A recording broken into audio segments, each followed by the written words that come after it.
Hi, everybody. I'm Amanda. This is Kevin. Hi there. And we're really excited today to have with us Eduardo Fujii. Say Welcome, hi. Eduardo. Yeah, So, we have really been looking forward to this because we have had so many of your wonderful photographs in the gallery over the years. Mhm. You've been a big presence in our world around here. Absolutely. I always wondered who Thank is you. that? Thank you. Who is Thank this guy? And that It's a mystery to me. Now we know. Well, Eduardo received the Director's Award in our story exhibition, which was juried by Kevin. And that image we're going to get to see in this slideshow we're fixing to show. So, Kevin, would you like to read the bio? Eduardo Fujii is a self-taught fine art photographer based in Monterey, California. At an early age, he demonstrated great interest in the arts, but it wasn't until late 2006, however, that he turned to photography as a form of artistic expression. His photography offers hints of the influence of music and painting on his artistic style. Drawing on his background in painting and classical music, Eduardo creates artworks full of romanticism and symbolism. He approaches a variety of subjects, all having one characteristic in common. They are usually examples of what too often goes unnoticed. By applying a poetic style, he creates intense, self-expressive images, luring viewers to slow down and take the time to appreciate often missed beauty in their busy lives. With an almost self-portraiture approach, Eduardo unveils the mysteries of nature. By means of conceptual collages and cinematic effects, he challenges long-held assumptions of what photography means to us. Rather than presenting stark reality, he prefers to fabricate an illusion to let viewers explore their imagination limits. Eduardo's work never comes directly from the camera in a recognizable form. It appears as lyric compositions in which dreams and reality meet, past and present have no meaning, and the stories he tells are left unfinished. Imagination and self-inspection always play a key role. He creates work through personal and therapeutic processes that imprint inner unresolved feelings into abstract representations of reality. His artwork have colored the cover of Shadow and Light magazine and the walls of galleries in Carmel, Monterey, and Pacific Grove, California, Fort Collins, Colorado, and Johnson City, Texas. He also received various awards from Black and White Magazine, Color Magazine, PX3, Prix de la Photographie, Professional Photographer Magazine, Monochrome Awards, and the International Color Awards. In 2017, Eduardo was awarded Photographer of the Year at the 12th Annual Black and White Spider Awards. In the fall of 2023, Eduardo participated in the Sacred Encounters exhibition at the Monterey Museum of Art. A complete list of exhibition awards can be found at his About Me page. Wonderful. Well, that's fantastic. So I need to read the artist statement, That's right? correct. Okay. So now this is Eduardo's artist statement. It's going to be slightly abridged. If I I think can that's the find, second here's one. the other page here. Yeah. From my series, The Uncertain Nature of Reality, I explore the logic-defying concepts of quantum mechanics with a loose artistic interpretation instead of scientific accuracy. I have always been interested in science and in particular quantum mechanics, a branch of physics that makes us question fundamental concepts of the world we live in. How sure are we that our perceived reality is actually there? Quantum mechanics, which attempts to model nature at the subatomic level, postulates that there is a cause-effect relationship between reality and conscious observation. Because of that, it drew criticism from various scientists, including Albert Einstein, who disliked the spooky nature of the theory. My creation process starts with a concept that I have to understand well before attempting to represent. That may require days of reading and research. The more I dig, the more intriguing the theory becomes.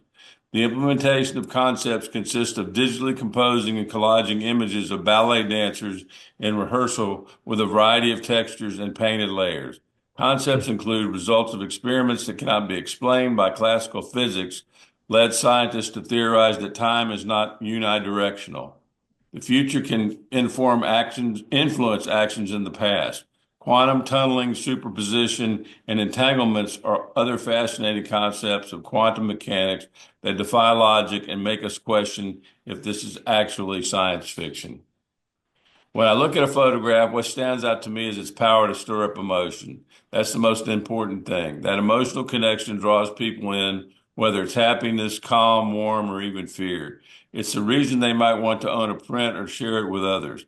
I also appreciate the idea of aesthetics and how I can find and showcase beauty in unexpected places. That makes a photo go from a captured moment to a work of art. Of course, technical things like lighting, composition, and color matter too, but they're just tools to help create the emotional connection. For me, this blend of emotion and aesthetic shows my photography as an art form, not just a technical skill. Wow, very well said. Mhm. Yeah. All right, well, what we're going to do now is we're going to screen share your images. First question, do you sometimes go by a different name? Different names. Yeah. Uh, no, Are- I have a long name. You know, I was born in Brazil, Okay. and so Brazilians usually have long names. So my full name is Eduardo Fernando Mortati Fujii. Ah, Ah, because I've seen some of your work with the name Fernando Mortati, right? Is that Yeah, yeah, yeah. yes, That's my yes. middle names. Ah, okay. I'm glad we cleared that up. Kevin has two names. Yeah, I have two Yeah, names. I am this is the same person. Very good. Well, fabulous image. Um, would you like to tell us a little bit about this image before I ask a question? Uh, well, this is a kind of the introduction to this body of work that based on quantum mechanics that is called the uncertain nature of reality, because this is what quantum mechanics is. It's a fascinating world. This is like you read the artist statement. It's like a science fiction. It's really fascinating where the laws of physics that we know don't work. Right. So it's a really weird thing happening there at the subatomic level. So before I ask the next question, so Yeah, how did you become so interested in quantum physics, quantum mechanics? well, I'm always interested in science. My background is in computer science. So I have always been interested in science. I really like science fiction. That's the kind of movies that I watch, like science fiction movies. Right. Uh, so I've always been interested, and this is a branch of physics that is kind of more like I would say is more like magic because the things that happen there are so incredible that you cannot explain by the laws of physics that we know. So that's how I became so fascinated with it. But my approach to this body of work is not to have like it's not a scientific study, right? I just use the principles, these different principles of the theory of the physics, um, and I create then collages using ballet dancers.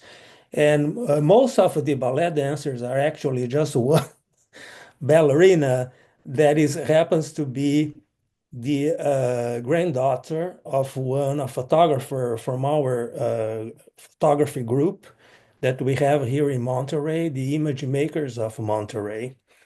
Her name is Dixie Dixon, that also happens to be the daughter-in-law of Dorothea Lange. So her granddaughter is a ballerina, and she came to Monterey once, and a group of photographers, got together and photographed her. And so I used most of my images involving ballet dancers is actually her. Her name is Ashley. Wonderful. So it's kind of the illusory nature of physics, the impermanent, the not quite Yeah, right, yes, the not quite yeah. real aspect of it. It's not, Like, yeah, it yeah, is. It's not quite real. right, right. Wonderful.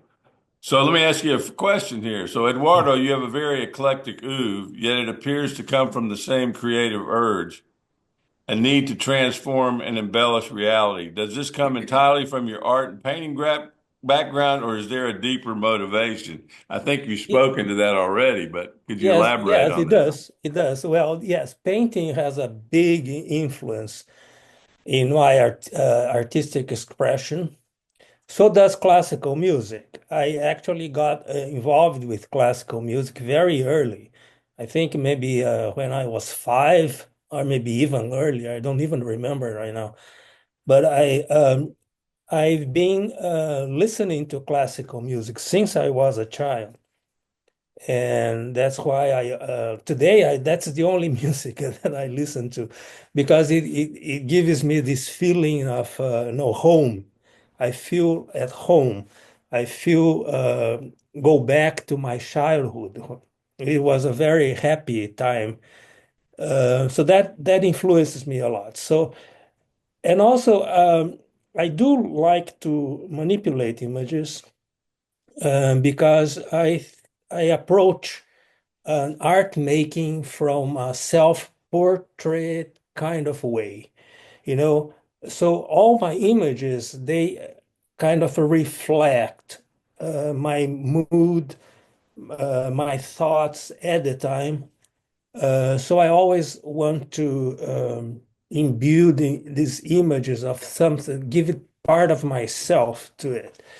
So Right, that's why I usually manipulate these images, and I don't approach photography from a documentary point of view. So where I just photograph what's there, and so I have this urge to express myself and to add things to the image. So that's why I manipulate the heck of it. right. So are you a painter also? I was a painter, yes, very early, very early. Uh-huh. Yeah, I actually paid my some of my college expenses selling paintings. Wow, wow. But that was another life, Right, right, and right. now I'm more like photographic based. Yeah, yeah. Well, your painting background definitely comes through. There's no Mhm. doubt about it. So, how about another question? You may have answered this in your answer to the question above. You mentioned quantum mechanics in your artist statement. I think one way to simplify an explanation glibly of it down for lay people is things may not be as they seem. How does this play out in your image making? I think you've basically spoken to that, but Yes, yes. Well, the basic principles of quantum mechanics is uncertainty because you are right, not sure. Scientists don't actually know um, what happens, and it's it's incredible that they have these basic principles that uh, things for things to happen in this world, you need an observer. You need someone to measure the what's happening, to observe what's happening. So, for example, if you are trying to say you are uh, trying to locate fireflies, and you use a flashlight to see, well, where can I see them? And you are actually, by using your flashlight, you are actually interfering with what's happening. So if you find a firefly, are they really there? No, they already moved, and right, you are not sure if they are there or not. And that's the great principles of the quantum mechanics is that things can be at this different places at the same time. So imagine that, for example, you, Amanda, and you, Kevin, are playing hide and seek, and you can hide in one spot. Either you are behind the door or under the sofa. But when it comes to the subparticles, they can be anywhere at the same time, everywhere at the same time. You don't know. So you have to actually measure and observe what's happening in order to be able to ascertain what the location of these particles are, for example. And it's like you have the chaos, right? Right. So where these particles can be anywhere at the same time, and only when you look and you observe and you measure is that then they fall in place and they start behaving as you expect them to behave. But you have to observe that. And this is what guides all these basic principles of quantum mechanics. There is this Schrodinger's cat. I don't know if you guys heard about that. I'm familiar with that. Yeah. Yeah, that is the image that you are showing right now. That is supposed to illustrate that principle, and that is the scientist Schrödinger. Sorry that I am uh, not uh, saying his name right, but he uh, had this thought experiment. So no cat was injured in this experiment. These are just experiments that were resolved mathematically. And he puts the cat in a box with a device that has a 50% chance of releasing poison. So the cat could be alive or could be dead, and you don't know. And only when you open the box that things fall in place, and the fate of the cat is determined at that point. So it's based on that principle that you need to have an observer for things to happen. And this is interesting because when you apply this to the beginning of the universe, for example, scientists are now discussing whether or not the Big Bang actually happened. But if you apply these principles of quantum mechanics, that you need an observer for things to happen, for the universe to start, you would have to have, there was a need to have an observer in order to observe the fact and make the chaos fall into place and make things happen. So, who was this observer that was present at the beginning of the universe, of the existence? Was that God? So maybe, the quantum mechanics might be the actually the science that is going to prove the existence of God. So Right. that's interesting. Absolutely. So, for example, in this image here, Yeah, this image is so called, what would be your thought process in the creation of this in reference to the quantum mechanics? yeah, this is supposed to be the tunneling. Okay. Suppose that, for example, that you throw a ball, there's a wall, and you throw a ball, the ball could go over the wall, right? But in the case of quantum mechanics, you can throw a ball to the wall and the ball appears on the other side. That's what they call the quantum tunneling. Right. So it disappears from this side and appears on the other side, materializes on the other side. And this is what this image is supposed to illustrate. And there is this ballerina that is moving from one side from the wall to the other side. What's so fascinating with your work is I mean, you have this scientific thing going on, but they're beautiful. I mean, so you also have this aesthetic, decorative. I mean, decorative not in a bad sense, in a good sense. I mean, they're just such beautiful images. So I mean, the way you combine those two things is to me is pretty miraculous. Because Thank you. normally when we think in terms of when we think in science fiction, it's more cold and angular and it's et cetera, et Right. cetera. Yeah, but the idea is to make it like beautiful images. The Right, idea right, is the goal is purely visual. I'm not trying to prove the scientific process or scientific theory. It's not a scientific endeavor. right.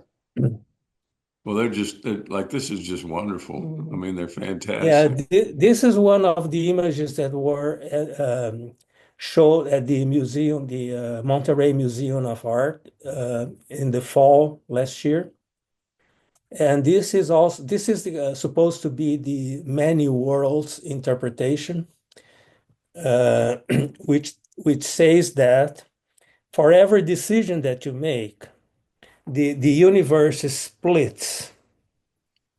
So, for example, if you decide to stay or to go some place, there's a decision that you have to make, right? You go or do you stay?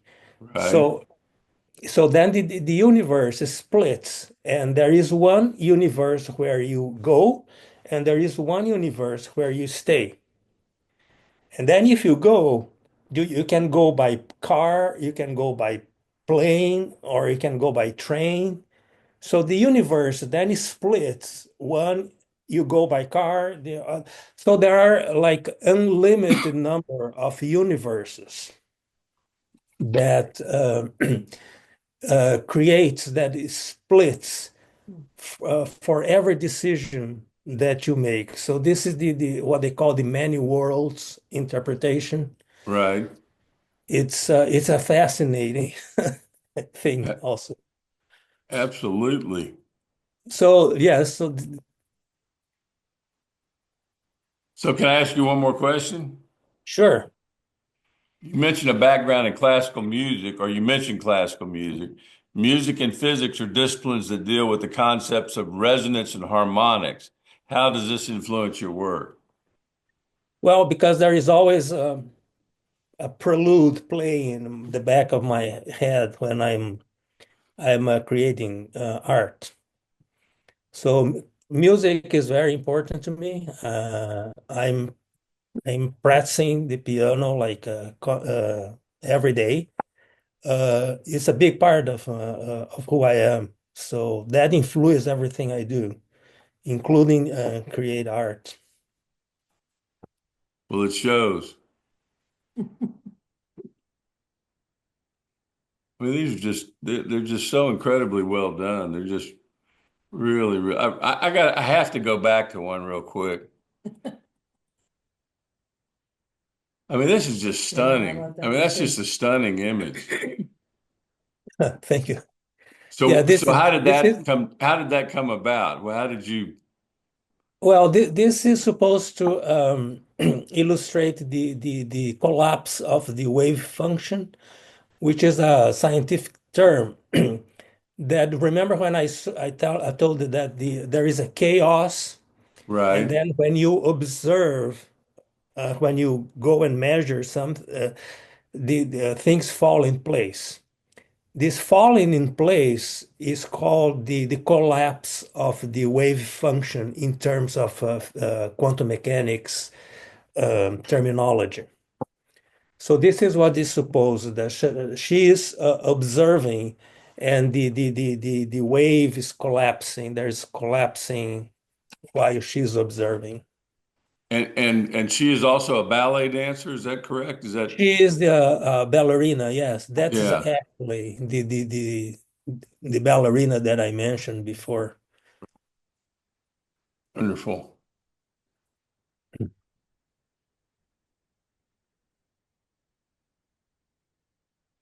So now we get into a Yeah, little bit different work right. here. Yeah, This is more botanical. Yeah. So what's your process with this type of work? Well, this I think this was an image that a tree that I photographed with a fish eye lens. Uh-huh. Um, and then I made like a look of blue and applied some textures, um, created these highlights. And I think this was part of one of your Yes. Yes, botanical that's right. exhibitions. I think yeah, I think it was it, botanical. Yeah. it Yeah. was a while ago. Yeah. Right.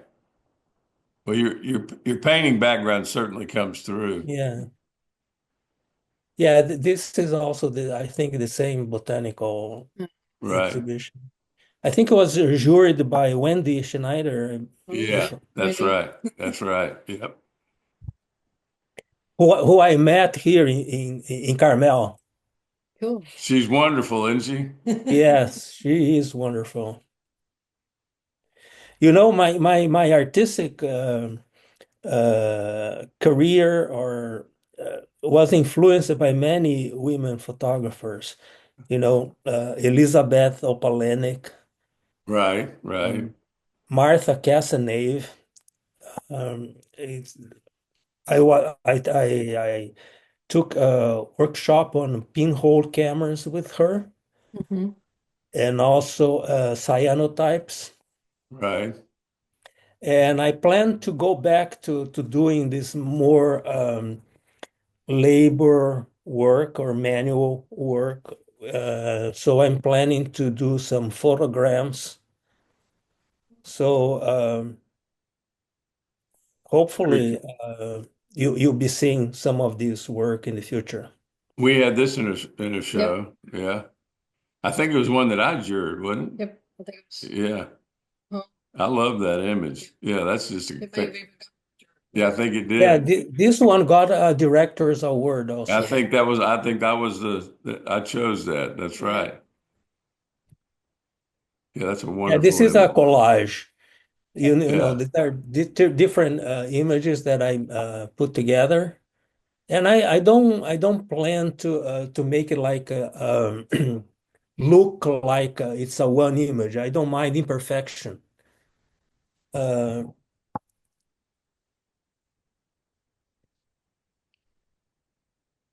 I think that might have been in the same exhibit. That's also been an exhibit. Yep. yeah, Yep. this is amazing. This is what I get every morning Wow. in my dining room. It's this the sun shines through the window and it's always painting beautiful things on my walls. It's incredible. That's wonderful. That was in something too. Yep. Don't remember what.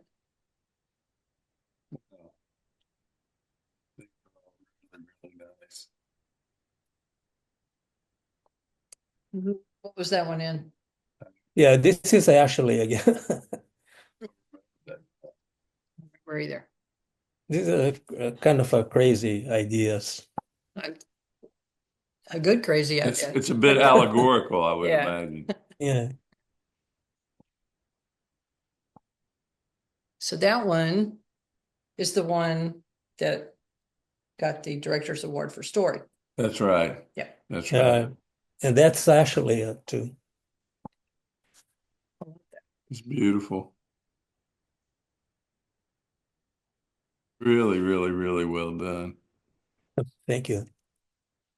That one was a story. Yeah, it was a story also. Yeah, that's definitely a story. So what were you thinking? Where did that come from? Who knows? The craziness that happens in my head here. I love that image. Well, it's a science fiction type image. Yeah, It's yes. a Stargate. Yeah. Yeah, it was supposed to be a portal, something. Yeah. I Right. think it was That's right. the exhibition was Portal, right? It could be. Yeah, yeah. Yeah. No, I think it was story. I think that was story. Yeah, I think Oh, that the was other story? story. Oh, Yeah, okay. Yeah. yeah. That one goes back a long way. Just really, really. Yeah. Yeah, this is a long, I don't even remember what's called. Now, this one stands out from the rest. This is yeah, It's this a is little bit somewhat different, different. yeah. Yeah, I think it reflects different phases of my life, you know, beautiful. Well, I think that's it. and that's actually again. Well, do you have anything else you'd like to say about the work? I don't know. I think we've said everything. It's hard for me to explain how things work, how I work, because it's kind of a chaotic process in my head. Things happen there, and you know, it's I completely understand that. It starts out one way and ends up Yeah. another way. Yeah. So is this the ballerina is this the latest series? no, this is not the latest series. Um, Currently, I'm working on going back to my old photographs, like family photographs. That I going back into exploring these issues of identity and who am I? The fact that I am like a mixed race is kind of confusing to me because Uh, I never felt that I belonged to any group. And so I'm investigating or exploring that thing and working with old photographs, like childhood photographs. Uh, so what is your heritage? What is your background? well, I have a Japanese father, Right.